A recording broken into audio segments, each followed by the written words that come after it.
warahmatullahi wabarakatuh. Assalamualaikum warahmatullahi wabarakatuh. Selamat sore Bapak, mohon maaf nih mengganggu aktivitasnya yang mungkin banyak sekali ya Pak ya. Pak, bisa dijelaskan mungkin dengan profil Bapak dulu? Oh, profil saya. Profilnya Bapak. Kalau dari pendidikan, saya S1 di UIN Jakarta, jurusan PGMI atau PGSD. Selanjutnya dilanjutkan di UNJ S2, jurusan pendidikan dasar, dan lanjut lagi di S3-nya di UNJ juga, pendidikan dasar. Terkait dengan pekerjaan saya sekarang, saya sebagai dosen di Universitas 45 Kota Bekasi dan sebagai asesor Provinsi Jawa Barat. Wah, hebat Bapak sebagai asesor. Nomor 1 ya, solusi menurut Bapak nih. Apa sih penyebab masalah dari kurang minat membaca bagi peserta didik? Untuk solusinya itu apa? Seperti apa? Iya, solusinya memang terutama untuk siswa sekolah dasar ya. Di sekolah itu kebijakan itu yang pertama, sekolahan membuat senyaman mungkin perpustakaan. Ya, jadi perpustakaan itu tata letak buku-bukunya itu jangan sampai kelihatan kaku. Gitu. Oh iya, kaku ya. Jadi buku-buku itu ya, mungkin ada meja tempat bermain, buku-buku di bawahnya, anak bisa tiduran untuk membaca. Terus fasilitas misalkan ada AC di dalamnya, atau pokoknya buatlah didesain mungkin perpustakaan itu untuk nyaman. Jadi siswa setelah kegiatan pembelajaran istirahat itu yang diinginkan adalah perpustakaan. Jadi sampai titik bahwa tempat yang sangat diinginkan di saat istirahat, di saat nanti misalkan dipikirkan kata dari siswa itu adalah perpustakaan. Perpustakaan. Iya, ya. Jadi buatlah semenarik dan senyaman mungkin perpustakaan. Yang kedua, membuatlah ada taman atau pojok bacaan ya.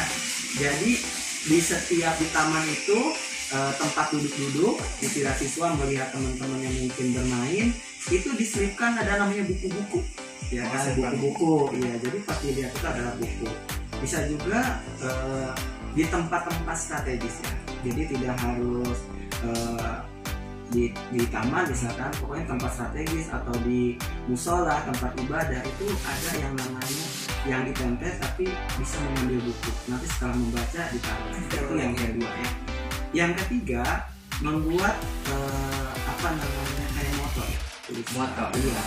Mungkin kalau di kamar mandi itu dicoret-coret atau tempat-tempat yang sering dilalui atau di tangga itu ada tulisan adalah membaca itu adalah pintu untuk mendapatkan pengetahuan. Iya, jadi beberapa moto tentang membaca itu.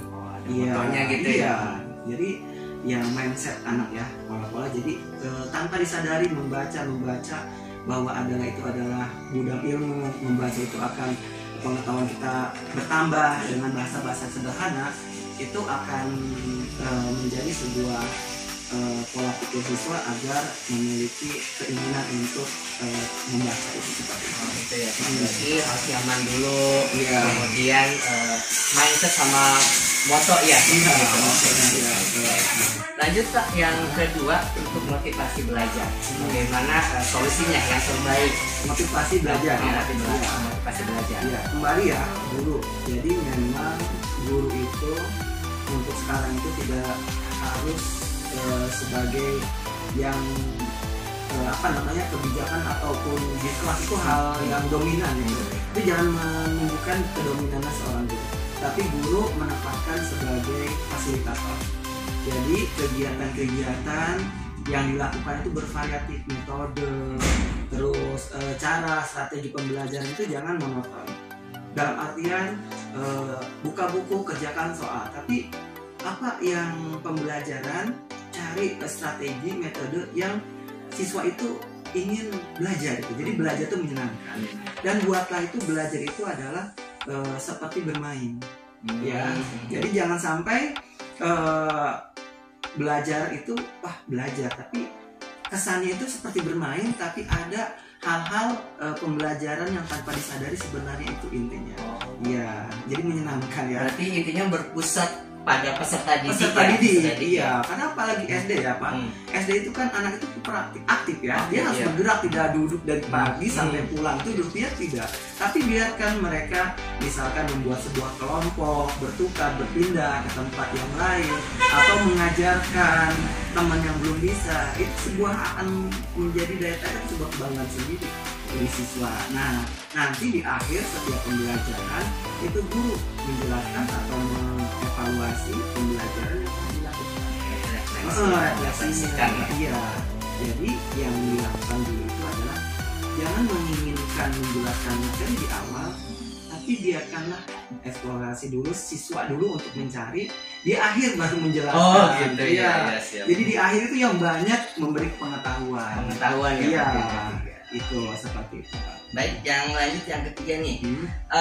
Solusinya Pak, hubungan antara komunikasi ya antara guru dengan orang tua murid ini terkait pembelajaran itu masih kurang. Menurut Bapak solusinya seperti apa?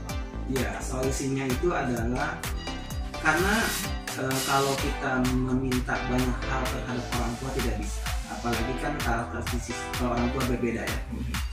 Seorang guru ya kadang-kadang mau bergaul, kita memposisikan, jangan memposisikan bahwa kita adalah guru anak-anak beliau orang tua, tapi kita memposisikan bisa menjadi teman curhat, mungkin sekali-kali ya kumpul, mungkin makan bersama, bareng-bareng ngobrol-ngobrol gitu kan, dan diselipin dengan hal-hal yang harus dilakukan gitu.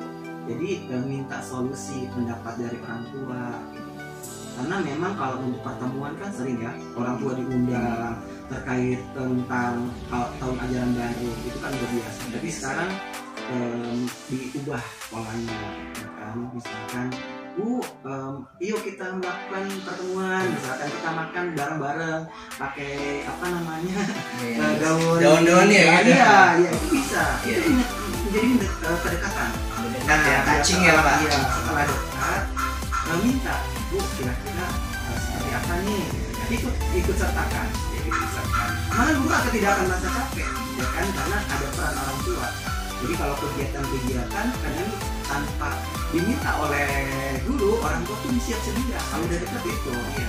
Jadi kalau awalnya kita main sekelompok, nanti beban akan tumbuh itu sendiri.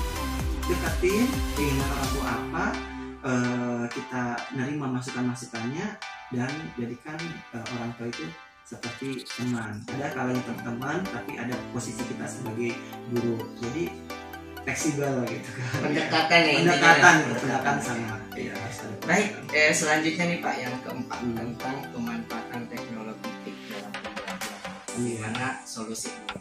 Ya, pembelajaran TIK ya. Kalau untuk yang sarana prasarananya tidak memadai, sebenarnya banyak cara-cara langkah-langkahnya. Itu di YouTube itu banyak banget ya. Penggunaan teknologi TIK, kalau kita misalkan tentang metode tema yang akan kita ajarkan, kita tidak mau untuk mencari gimana nih, tinggal buka YouTube tema ini seperti apa pembelajaran, itu tinggal ditampilkan apa udah ada ya. Itu banyak ya, itu referensinya banyak bisa kita ambil kan, dan kita sesuaikan dengan kondisi sekolahan. Tapi yang terlalu penting lagi, apabila memang sarana prasarana misalkan di sekolah itu masih kurang memadai gitu kan, biasanya setiap sekolah ada bantuan dari pemerintah, mungkin ya 1 atau 2 laptop atau mungkin bisa lebih jadi tidak ada ceritanya misalkan tidak pernah diajarkan menggunakan teknologi. Berarti dijadwalkan. Iya, dijadwalkan satu ruangan, misalkan proyektornya dipakai besi dia aman, nanti per kelas yang menggunakan itu bisa bergiling kelas tersebut digunakan. Gitu. Baik, yang kelima nih Pak, udah wajar juga ya. Oke, tentang model-model pembelajaran nih Pak yang inovatif dalam pembelajaran. Bagaimana? Belum ya, istilahnya belum menggunakan nih, menerapkan model-model pembelajaran inovatif dalam pembelajaran. Menurut Bapak seperti apa? Ya, dulu harus ya. Harus ya. Iya, tidak ada yang namanya malas gitu kan mengajarkan. Dia pola pikir diubah. Jadi kebiasaan-kebiasaan yang dengan menjelaskan soal menjelaskan itu sebenarnya harus diubah. Karena memang zaman teknologi abad sekarang itu harus diubah pembelajaran. Tapi sekarang kan kurikulum juga berubah ya, kurikulum mereka juga berubah. Sebenarnya awal itu berat, awal pasti berat. Tapi kalau kita sudah melakukan kebanyakan strategi pembelajaran, setelah 1 tahun, misalkan 2 tahun kita melakukan berbagai macam variatif, apalagi RPP kita gunakan benar-benar, sebenarnya gak usah persiapan. Tinggal misalkan besok mau belajar apa, lihat di rencana pembelajaran kita yang tahun lalu, misalkan revisian, tinggal digunakan aja. Bahan-bahan yang tahun lalu kita simpan di di lemari, kita bisa gunakan. Ya itu pola pikir harus dirubah dan membiasakan hal yang tidak biasa memang berat. Tapi kalau sudah dibiasakan menggunakan strategi pembelajaran metode media, ya nanti kalau kedepannya malahan kalau tidak menggunakan itu juga bisa ya. Iya itu ya. Berarti intinya pola pikir dan Pola biasa. pikir, iya. Dan ini Pak, yang paling terakhir tentang odds ya. Peserta didik belum menguasai pembelajaran berbasis bagaimana solusinya? Solusinya kembali kepada guru ya. Kalau sebenarnya guru telah melaksanakan atau melakukan kegiatan pembelajaran menggunakan strategi atau terus pemecahan masalah, itu sebenarnya tanpa disadari siswa itu akan memiliki kemampuan itu, ya kan? Jadi misalkan di saat ini nih, misalkan pembelajaran matematika, saat guru menjelaskan dengan satu metode ke siswa itu jangan sampai harus sama dengan guru. Kalau perlu siswa itu dituntut untuk bisa menggunakan cara tidak sama dengan gurunya. Iya. Dengan cara tersendiri ya. Dan memberikan beberapa permasalahan-permasalahan. Misalkan ada soal-soal yang mengarah ke soal host itu kan, bagaimana cara mencari solusinya, kan? Atau mungkin pembelajaran yang memberikan atau meningkatkan siswa agar memiliki kreativitas. Ya itu seperti itu. Ya, mungkin itu. Okay. Baik, itu aja mungkin ya Pak. Terima kasih untuk waktunya dan mohon maaf mengganggu aktivitasnya. Terima kasih Pak. Assalamualaikum warahmatullahi wabarakatuh. Waalaikumsalam warahmatullahi wabarakatuh.